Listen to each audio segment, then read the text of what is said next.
Hello and welcome to Grammar 2, your second grammar lesson of this week. This one is focused on dashes. Should have encountered dashes already during the year. In fact, I know that we have, but just in case you have forgotten, you weren't here, or you just want a little bit of practice, this is going to be really useful for you. Okay, so dashes. Oh, my apologies. Dashes, what are they? Well, dashes are pieces of punctuation. As you can see, they look like this that I've written at the end of that first line there. They are not to be confused with hyphens. Hyphens and dashes look the same. Okay, dashes are a little bit longer than hyphens when we type them on a computer. But when we see things handwritten, we can't really tell the difference between a dash and a hyphen just by looking at it. But they do very different jobs. Okay, dashes will be used a bit like this. If you look at that third sentence there, dashes will be used a bit like this, where there's a space between the word and the dash. Okay, that is an example of how we use dashes to embed some extra information. So the extra bit of information is surrounded by a pair of dashes. Dashes will be used, dash, a bit like this, dash, where there is a space between the word and the dash. Okay, hyphens, they are a little bit smaller and they connect two words, like where I put little bit. Okay, a little bit smaller. So what I'm trying to do there is get the reader to read the word little and the word bit as if they were one word, a little bit smaller. Okay, so you can see the difference between the way that I present the dashes and the way that I present the hyphen. What are they used for, dashes then? So dashes are like brackets and commas and semicolons. They're useful for helping us add extra information to our sentences. Okay, just like with brackets, the information we add is parenthetical information. We are adding parentheses. This is words that has come up a lot recently and we want to start having in our vocabulary. So we are adding parentheses. Just like with brackets, okay? That is the information that we're adding. You will remember from previous lessons, this means if we take out the dashes and the phrase that is surrounded by the dashes, the sentence still must make sense in its own right. Now, the reason that they're not completely the same as brackets, we will get onto a bit later in this lesson. Here are a couple of examples. So here is a simple sentence. The dog was chewing at her paws. It's a simple sentence. I have decided. Now, this is something that's really useful for you to do when you're editing your writing. You might identify a simple sentence like this. The dog was chewing her paws. And I might have already used lots and lots of description. So I don't want to say that small, cute dog was grossly chewing at her grey, muddy paws or something. I don't just need to add description to everything. I might have already got some description. So another way I can make my sentence more interesting is by adding parentheses, by adding parenthetical information. Now, here is one way I could do it. The first example in red is using dashes to add information into the middle of a sentence. We call that to embed, IMBED, to embed information using dashes. So the dog, whose name was Mabel, was chewing at her paws. Now, if I take the dashes and the information surrounded by the dashes out, you can see the sentence still makes sense. The dog was chewing at her paws. So I've chucked in an extra bit of information to give the reader some extra help or to some extra background or some extra description about the scene that I am trying to set in my writing.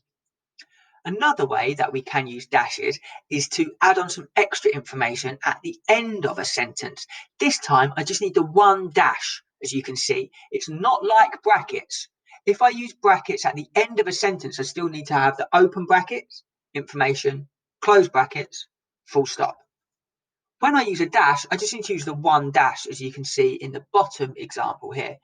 Starting with the same simple sentence. The dog was chewing at her paws. Then I've added some extra information in. It was distracting Mr. Plummer whilst he was trying to create the slides for this lesson. So what you can see here is that the parenthetical information, the parentheses, the bit in red, it's actually much longer than the main clause. The dog was chewing at her paws, but it's still a main clause and some extra information. There is no limit to how much information you can put between the dashes or after the dash before the end of the sentence.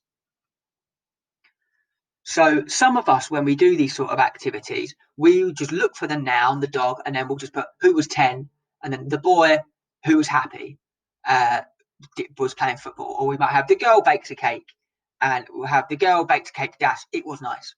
Now, if you look at my bottom example there, you can actually see dashes help us open up opportunities to have much larger pieces of parenthetical information rather than in brackets we might have smaller pieces. That's one little difference between the brackets and the dashes.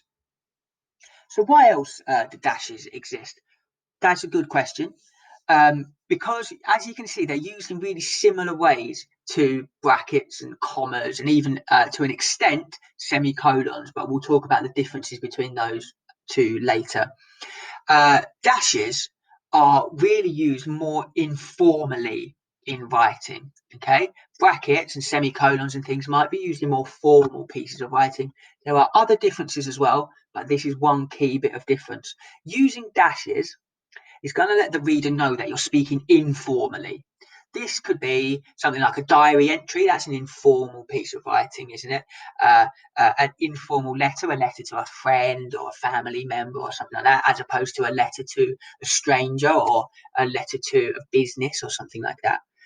Or other things like a blog or a tweet or any type of informal writing where we are not obeying by formal language. So, for example, if we were writing a letter to the head teacher, say, or a letter to the mayor of London, we would want that to be a formal piece of writing, and we would avoid dashes where possible and use brackets and semicolons instead. So, is there anything else? Well, I'm glad you asked, those of you who were thinking that. There is. Dashes can also be used to change, to show a little change of thought in dialogue. This is new to us. So this, for those of you who were already quite confident using dashes, this is another way that you can use dashes. Okay, let's have a look at the example there. I was just thinking, never mind. You can see, if I just put, I was just thinking, never mind, I was just thinking, comma, never mind. It's not going to sound as impactful. Having that dash there tells the reader to take a pause and change tone. I was just thinking, never mind. I was just thinking, never mind. You can see the change in my voice there. Now, it's that piece of punctuation, that dash, that's telling me, the reader, to make that change in my voice. Some of us are reliant. Some of us like to use ellipsis a lot, which you can see at the bottom. I'll put is that when we do dot dot dot, or some of you like to do dot dot dot dot dot dot dot dot dot dot dot dot dot at the end of all of your writing to add suspense. It's good. That's a good device to use. It does add suspense. It does add tension. When we're doing something in dialogue, we might want to start to consider moving away though from using ellipsis in the middle of dialogue and moving towards dashes, or we could use a combination of them so the reader knows when they need to take a long dramatic pause or a shorter pause. Okay, that is that for the slides. So we're moving on to the independent task. Okay, independent task just comes in two parts. Today, challenge one is just to give me a definition of what dashes are, tell me what they look like, tell me what they're used for, tell me why they might be useful. A couple of sentences is fine, making sure you've spoken about all of those 4 points from the question. Challenge 2, you'll want to read in more depth, and there are things for you to consider there, but basically what you're doing is you're taking the simple sentence and you're adding some information into it using dashes only. You could have some extra information at the end of the sentence. For example, in my example questionnaire, John got on the train headed for West Yorkshire.